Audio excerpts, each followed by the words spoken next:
Trinamool BJP সংঘর্ষে রণক্ষেত্র ভুরকুন্ডা এলাকা।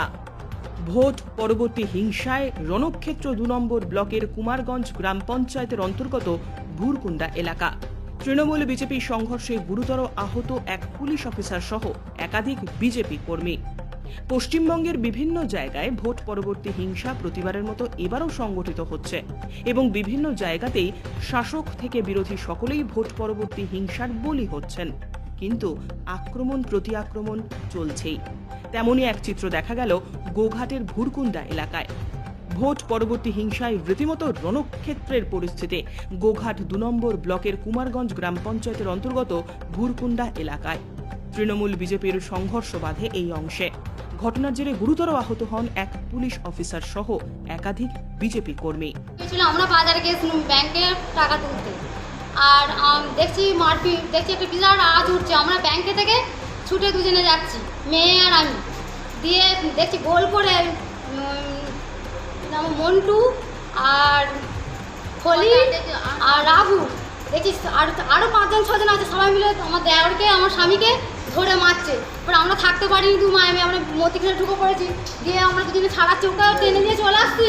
তাতেও এই মেয়ে ছেলেটা ট্রেনের বাপিলে চলে আসছে, তাকেও ওকে ধাক্কা দিয়ে দেখি জামা ছেড়ে দিয়েছে, দিয়ে মারছে। কারা মারছিল? তারা তৃণমূলের লোকেরা। কেন মারছিল?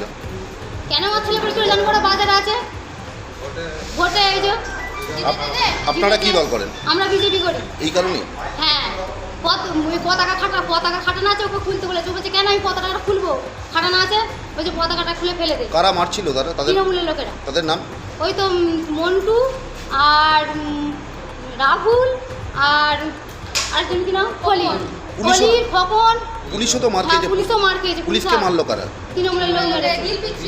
ইট কাঁচ এগুলো রাত্রেবেলা অন্ধকার তো, এটাতে ঢালা আছে রাস্তা, বলে লাল গুলো সে বোল্ডারগুলো, সেইটাই করে ইট সব। আর লোক এনেছে কমলা চাগলা থেকে ভাড়া করে, লোক নিয়ে সঙ্গে সঙ্গে নিয়ে চলে এসছে ওর মধ্যে।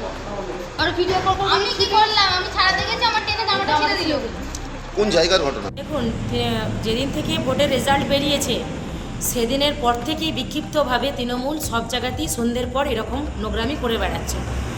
এর আগের দিনে তো মান্দারণ অঞ্চলের ২-১ জায়গায় করেছে, এবং আজকেও মানে যেটুকু আমি শুনেছিলাম যে গতকাল এসপি নিজে দাঁড়িয়ে থেকে প্রত্যেককে বারণ করে গেছেন, এবং সেরকম উনি অর্ডার দিয়ে গেছেন যে কোনো রকম এলাকার মধ্যে বিশৃঙ্খল পরিবেশ যাতে না হয়।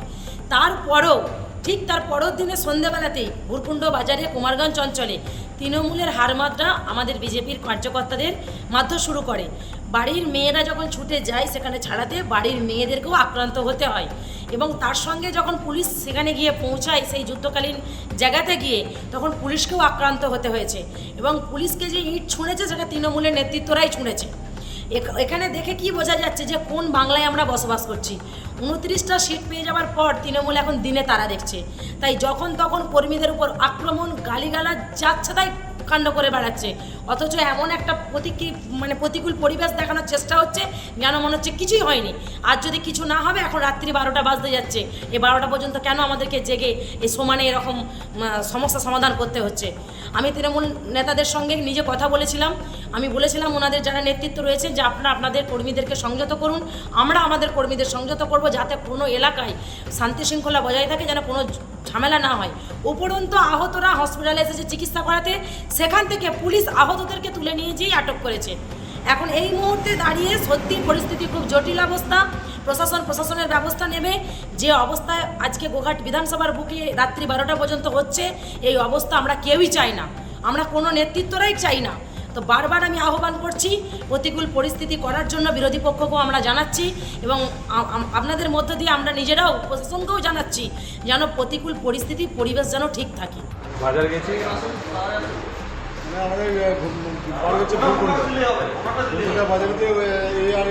কিভাবে ঘটলো? বাজারে চা খেতে গেছি, আমাদের বাজার ঢুকতে দেওয়া যাবে না, আমরা বিজেপি পার্টি করি। বন্যা বাহিনী সব এসে মারধর করেছে, দু ভাইকে মারধর করেছে, মাথা ফাথা ফাটিয়েছে, সব রক্ত চলে গেছে। কেন মারলো আপনাদের? ওই বিজেপি পার্টি করি। কারা মারলো? ওই তৃণমূলের বন্যা বাহিনী। কোন জায়গায় ঘটেছে ঘটনাটা? বন্যা বাজারে। পুলিশ মার খেলো কিভাবে? পুলিশ আমাদেরকে মানে সাপোর্ট করার জন্য তাদেরকে সাপোর্ট করার জন্য তারা ওই যে তৃণমূলের গুন্ডা বাহিনীরা ইট ফিট ছুটছে রাত্রে আমাদেরকে পাঠাচ্ছে বাড়ির দিকে সেই ইট ফিট ছুটছে আর রাত্রের মধ্যে লেগেছে এটাই আপনার নাম? সঞ্জয় রায়, বাড়ি? বুরকুন্ডা। ঘটনাটা ঘটেছে বলতে আমরা সব মানে তিনজনে এসেছি এখন বর্তমান, তিনজনে আমরা সব বিজেপির সাপোর্টার। তো আমাদের পতাকা বিজেপির পতাকা যেসব ইলেকশনের ইয়ের জন্য পতাকা লাগানো ছিল তাদের জন্য আমাদেরকে মানে খুলে দিতে হবে, সেই জন্য একটা প্রেসার পাইয়েতে গতকাল তারা সেই সব পতাকা খুলে দিয়েছিল অলরেডি। কিন্তু আমরা পতাকা লাগাবো কেন, তারা খুলে দেওয়ার জন্য দিয়েছে এবং আমরা লাগাবো কেন সেই জন্য আমরা রাত্রি 8টা পর্যন্ত আমি ছিলাম বাজারের দিকে বরকুন্ডা বাজারেতে। তো দাদা ছিল বাজারের মধ্যে। তো আমি বাড়ি চলে আসার পরেতে এদিকে খবর পেলাম কি এদেরকে ওখানে মানে তৃণমূলের যেসব লোক রয়েছে তারা এদিকে মারধর করেছে। মারধর করার পরে মানে মারধর করেছে। এবারে খবর পেয়ে আমরা সকলে ওর পাশে দাঁড়াবার জন্য গেলাম। এর ফ্যামিলির লোক, এই দাদার ফ্যামিলির লোক সব মানে ওখানে গিয়ে উপস্থিত হওয়ার পরেতে ওরা সব যে যার সব ছুটে পালিয়ে গেল। কিন্তু সেই মুহূর্তে পুলিশ ওখানে ছিল, পুলিশের থাকা অবস্থাতে এই ঘটনা ঘটেছে, মানে মারধর করেছে। পুলিশকে মারলো কারা? তুই বলি তারপরে তো বলুন পুলিশটা মার খেলো কখন? পুলিশ বাজারে থাকা অবস্থাতে তখন এদের মারধর করেছে। গোঘাট থানার পুলিশ সেখানে থাকা অবস্থাতে কিন্তু এই মানে যারা মার খেয়েছে তাদেরকে মানে কোনো রকম শেল্টার দেওয়ার কোনো প্রয়োজন মনে করেননি তারা, ঠিক আছে? তো তারপরেতে আমরা চলে আসে মানে বাড়ি থেকে যখন শুনলাম যখন গেলাম, কিন্তু যারা মারধর করেছে তাদেরকে কোনো ইয়ে করার জন্য পরে মানে তাদের কোনো উদ্দেশ্য নেই। কিন্তু যারা মার খেয়েছে তাদের বাড়িতে গিয়ে পুলিশ সবাই তাদেরকে গিয়ে করছে, তাদের বাড়িতে বাড়ির ফ্যামিলি লোক, পাড়ার লোক সবাই বেরিয়ে এসেছে। কিন্তু তাদেরকে আমরা সকলে গিয়েছি যখন, সেখানে পুলিশ আমাদেরকে আটকে রেখেছে। কিছু ছেলে তাদেরকে মানে বললো যে স্পটে যা হয়েছে সেখানে যাওয়ার জন্য এরা যখন গিয়েছে তখন কিছু পুলিশ ওই জায়গাতে যাওয়ার ফলেতে এদেরকে সঙ্গে নিয়ে তারা সেখানে গিয়েছিল বা এতে তখন ওরা থেকে ইট বা যাবতীয় সিয়ে ছিল, তখন তারা ছুঁড়ে মারার পরে মানে তৃণমূলের যারা লোকজন ছিল তারা মারধর করে সেই ইটের আঘাতে বা এতে তারা পুলিশ ইনজুয়ার্ড হয়েছে। কোন জায়গায় ঘটনা? আপনাকে বারবার বলছি ভুরকুন্ডা গ্রাম, আপনার নাম? অঞ্চল ভুরকুন্ডা গ্রাম। আমার নাম হচ্ছে স্বরূপ সাঁতরা।